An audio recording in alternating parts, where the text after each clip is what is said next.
সারদা মায়ের পরম্পরা আমরা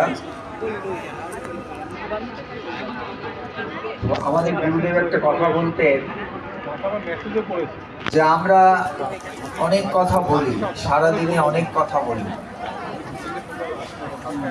কিন্তু কোনো কোনো কথা সুর দিয়ে, তাল দিয়ে, লয় দিয়ে যখন তৈরি করা হয়, গান করা হয় ছন্দে, তখন সেটাকে গান বলে, সেটা শুনতে ভালো লাগে।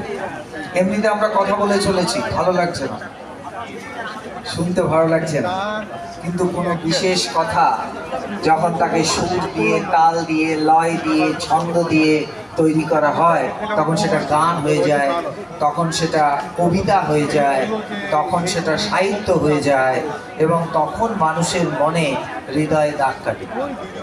যেমন বন্দে মাতরম একটা ছোট্ট কথা, যা মানুষের মনে এমনভাবে দাগ কেটেছিল এবং এখনো দাগ কাটে।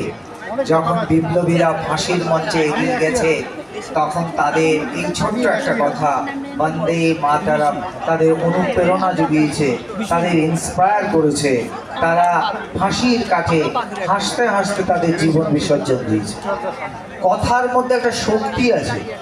যেমন আমরা মন্ত্র উচ্চারণ করি, এই মন্ত্রের মধ্যে একটা ট্রিমেন্ডাস শক্তি আছে।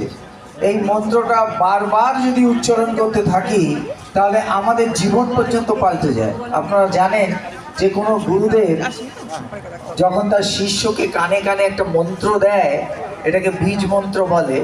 সেই মন্ত্রটা কিন্তু একটা সাধারণ কথা, কিন্তু সেই সাধারণ কথাটা যখন কোনো শিষ্য বারবার উচ্চারণ করতে থাকে, টাইম অ্যান্ড এগেইন রিপিট করতে থাকে, তখন তার মনের যে জড়ভাব কেটে যেয়ে ধীরে ধীরে মন চৈতন্যময় হতে থাকে।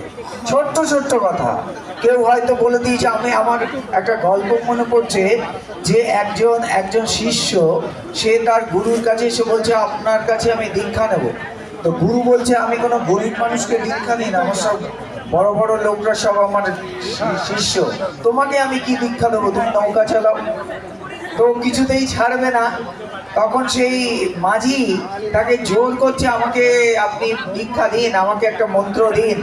খুব ক্ষমা ঘেন্না করে গুরু তাকে বলল যে তুমি কি চালাও? বলছে আমি নৌকা চালাই। বলছে নৌকার যে দাঁড়টা সেটা কত হাত লম্বা? বলছে 10 হাত। বলছে যা, তোর মন্ত্র হলো 10 হাত। সে কিন্তু সিরিয়াসলি এটাকে নিল।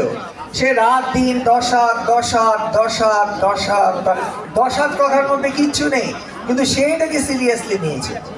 একদিন 10 হাত মানে মা দুর্গা একদিন তার সামনে এসে হাজির।